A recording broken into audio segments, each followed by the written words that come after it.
L'affaire éclate il y a un mois à Eastbourne, petite ville du sud de l'Angleterre, au cœur du quartier ouvrier. La jeune Chantelle met au monde une petite fille qui fait les gros titres de toute la presse britannique.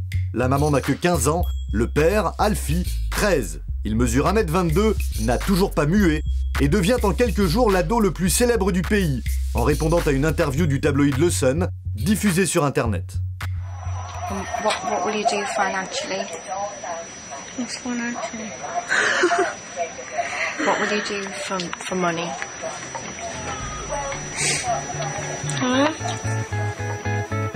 Ça jase en ville. Les parents d'Alfie lui donnent 12 € d'argent de poche par mois. Pas de quoi nourrir une famille. Et ce n'est pas un cas isolé. Le Royaume-Uni détient le record d'Europe des parents adolescents. L'année dernière, plus de 20 000 Anglaises de moins de 18 ans ont accouché, 3 fois plus qu'en France. Plus de 7 000 avaient moins de 16 ans.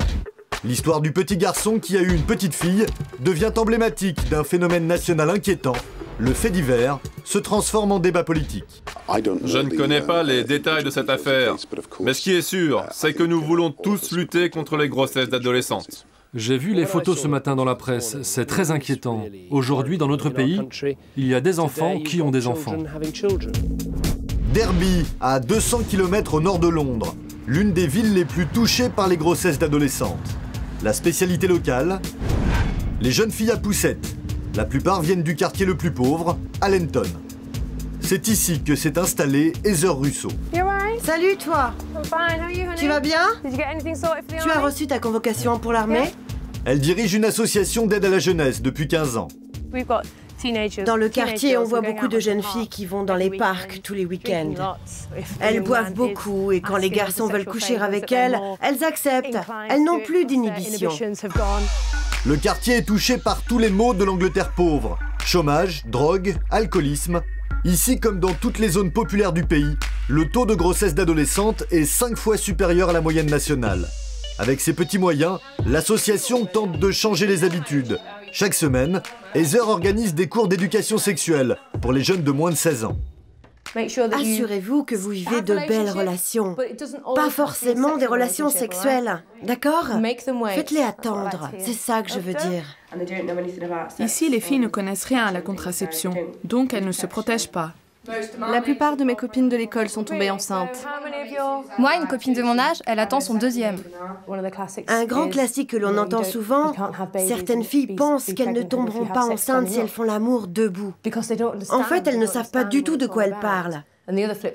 L'autre aspect du problème, ce sont ces filles du quartier qui ont grandi dans des familles difficiles. Alors elles veulent créer leur propre famille. Et elles pensent que le seul moyen, c'est de faire elles-mêmes des enfants. Une autre association a choisi une méthode plus radicale pour éviter l'instinct maternel précoce. Elle s'appelle Straight Talking. Elle a été créée par d'anciennes filles mères qui ont grandi. Leur idée, dans les écoles, dégoûter les jeunes filles d'avoir des enfants. Quand vous serez enceinte, vous allez prendre beaucoup de poids. Et la partie du corps qui grossit le plus, c'est le visage. Vous aurez de très grosses joues.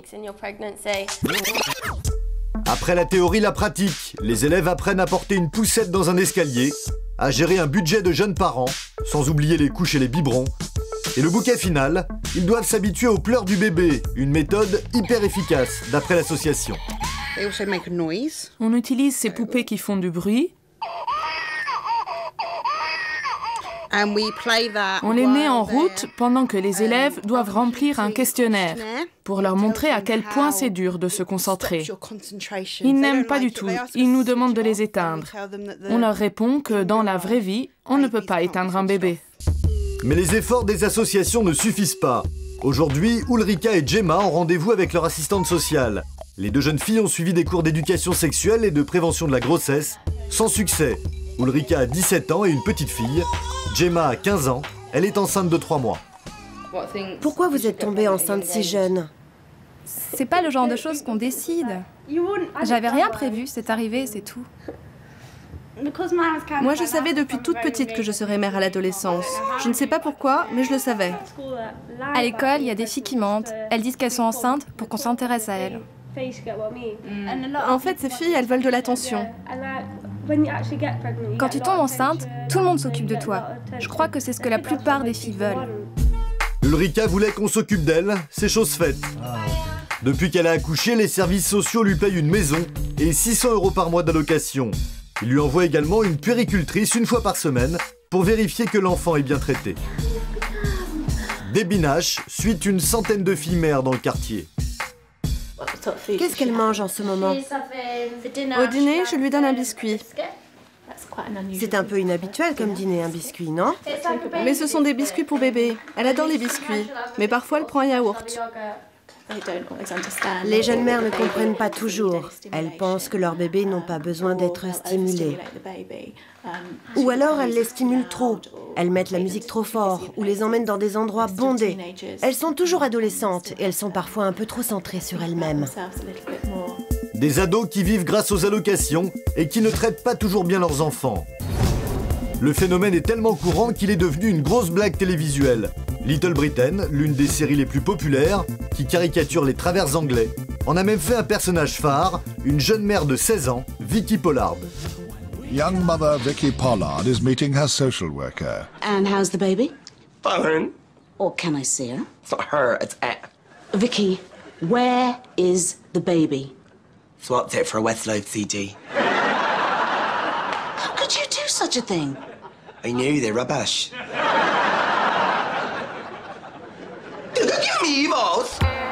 Mais l'humour anglais ne fait pas rire tout le monde. Les conservateurs britanniques, principal parti de l'opposition, voient dans les filles mères un désastre pour la société tout entière et une bonne occasion d'attaquer celui qu'ils considèrent comme le seul coupable, le gouvernement travailliste. Vous savez, la manière dont fonctionne le système d'allocation incite les couples à se séparer. Et ce système incite également les jeunes à quitter leurs parents en faisant des enfants. Ainsi, ils ont droit à un appartement ou une maison rien que pour eux. Et naturellement, tout cela envoie de mauvais signaux. Le gouvernement se défend. Depuis 10 ans, un programme national a été lancé au Royaume-Uni pour tenter de diminuer le nombre de grossesses d'adolescentes. Plus d'accès aux contraceptifs et surtout plus de prévention. Des clips comme celui-ci, avec petits personnages de dessins animés et enfants raisonnables, sont régulièrement diffusés. Puberty is about discovering life for yourself, trying new things, experimenting. But before you start, you need to know the risks, and you need to know how to protect yourself. Always wear a condom, unless you want to have a baby. Mais cette politique n'a pas suffi. Après quelques années de léger déclin, le nombre de filles mères a de nouveau augmenté l'année dernière. Toute une stratégie à revoir pour les travaillistes au pouvoir. Notre programme de lutte contre les grossesses d'adolescentes a été une bonne avancée.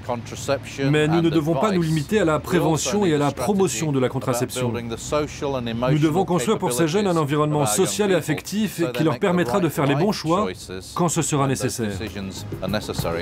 Changer la vie de toute la jeunesse, un programme ambitieux promis par le gouvernement. Il y a 15 jours, il a débloqué 25 millions d'euros pour lutter contre les grossesses précoces. Il compte même proposer la pilule sans ordonnance dans les pharmacies dès la rentrée prochaine. Une nouvelle tentative que les autorités espèrent plus efficace que les précédentes. Le Royaume-Uni, l'un des pays les plus riches d'Europe, est le dernier de la classe sur ce terrain depuis près de 20 ans.